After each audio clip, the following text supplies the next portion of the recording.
2027 December నాటికి వీలైతే జూన్కి పోలవరాన్ని పూర్తి చేసి జాతికి అంకితం చేస్తామని హామీ ఇస్తున్నాం.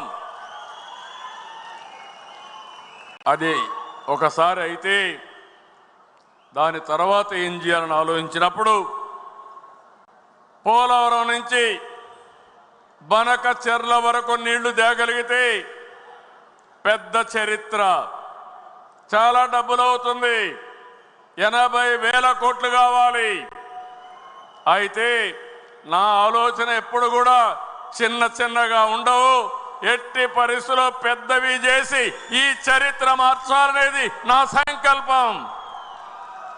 కేంద్రంతో మాట్లాడా, వాళ్ళు కూడా ఇంట్రా రివర్లన్నీ రాష్ట్రంలో నీళ్లన్నీ అనుసంధానం చేయమని, నదులు అనుసంధానం చేయమని కేంద్రం కూడా ముందుకొచ్చే పరిస్థితికి వచ్చారు. వాళ్ళు ఆమోదించే పరిస్థితి కూడా వస్తుంది, రావాలని ఆశిస్తున్నా. దీనికి 3 ఫేసెస్ కింద, ఒకటి పోలవరం నుంచి కృష్ణా నదికి నీళ్లు తేవడం, 2 కృష్ణా నది నుంచి బొల్లాపల్లికి నీళ్లు తేవడం, 3 బొల్లాపల్లి నుంచి బనక చెర్లకు నీళ్లు తేవడం. 3 విడతలుగా ఇది వచ్చే పరిస్థితి వస్తుందని చెప్పి కూడా నేను మీకు తెలియజేస్తున్నా. ఈరోజు ఈ 3 జరిగినప్పుడు రాష్ట్ర ముఖ చిత్రమే మారుతుంది. అదే సమయంలో వంశధార నుంచి గోదావరి నదుల అనుసంధానం చేస్తాం. అప్పటికి మీరు చూస్తే వంశధార శ్రీకాకుళంలో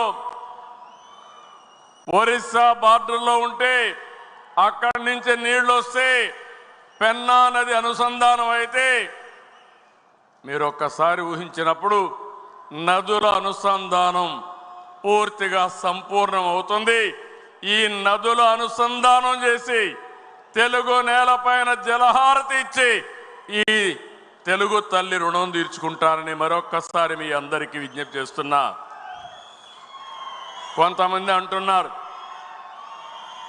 ఎవరికి అనుమానాలు అవసరం లేదు, ఆంధ్రప్రదేశ్ రాష్ట్రం చివరి రాష్ట్రం కాబట్టి ఎక్కడ నీళ్లు వచ్చినా మన తర్వాత సముద్రంలోకి వెళ్తాయి. పోలవరం తర్వాత రాజమండ్రి తర్వాత సముద్రం తప్ప వేరే మార్గం లేదు. అలాంటప్పుడు సముద్రంలోకి పోయే నీళ్లు మనం వాడుకుంటే ఈ నీళ్ల వల్ల తెలంగాణకు కూడా లాభం ఉంటుంది తప్ప ఎవరికి నష్టం లేదు. ఇక్కడ బీఆర్ఎస్ అయితే ఏదో నష్టం వచ్చినట్టు మాట్లాడుతున్నారు. నేను ఆ రోజు కూడా ఏదైతే వాళ్ళు ప్రాజెక్టు కట్టినప్పుడు గోదావరి పైన నేను ఎప్పుడు కూడా అబ్జెక్ట్ చేయలేదు. నా ఆలోచన ఒకటి, తెలంగాణ కానీ ఆంధ్రప్రదేశ్ రాష్ట్రం కానీ నాకు ఎప్పుడు చెప్పాను, 2 కళ్ళను ఆ రోజు చెప్పా, ఈ రోజు చెప్తున్నా, హైదరాబాద్ను అభివృద్ధి చేసింది నేనే, గంటాపదంగా చెప్పగలుగుతాను. విభజన జరిగిన తర్వాత హైదరాబాద్ తెలంగాణ రాష్ట్రానికి చెందితే నేను గర్వపడ్డాను.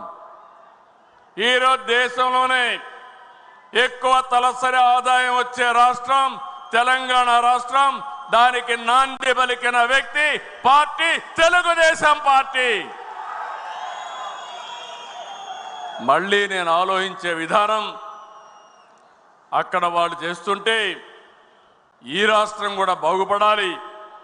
43 సంవత్సరాలుగా 47 సంవత్సరాలుగా నన్ను ఆదరించారు, మీ రుణం తీర్చుకోవాలనే ఉద్దేశంతోనే నేను రాత్రింబగుళ్ళు పనిచేస్తున్నాను. అలాంటి సమయంలో తెలంగాణకు నష్టం జరగదు, గోదావరి నీళ్లు వాళ్ళు ఉపయోగించుకుంటారు. అదే మాదిరిగా అక్కడ మిగిలిన నీళ్లు ఇక్కడ కరువు ప్రాంతమైన రాయలసీమ మిగిలిన ప్రాంతాలు ఉపయోగించుకుంటారు. కడాన నా జీవితాశయం ఒకటే, ప్రతి ఎకరాకు నీళ్లు ఇచ్చి ఆంధ్రప్రదేశ్ రైతాంగం రుణం తీర్చుకోవాలని ఏకైక కోరిక తప్ప వేరే ఆలోచన లేదని మీ అందరికీ విజ్ఞప్తి చేస్తున్నా. ఇంకొక పక్కన కరెంటు విషయంలో పవర్ ఒక విషయం ఆలోచిస్తే, ఒకప్పుడు కరెంట్ ఎప్పుడు వస్తుందో ఎప్పుడు పోతుందో తెలియని పరిస్థితి. నేను 95లో ముఖ్యమంత్రి అయ్యాను. అసెంబ్లీలో ప్రతిరోజు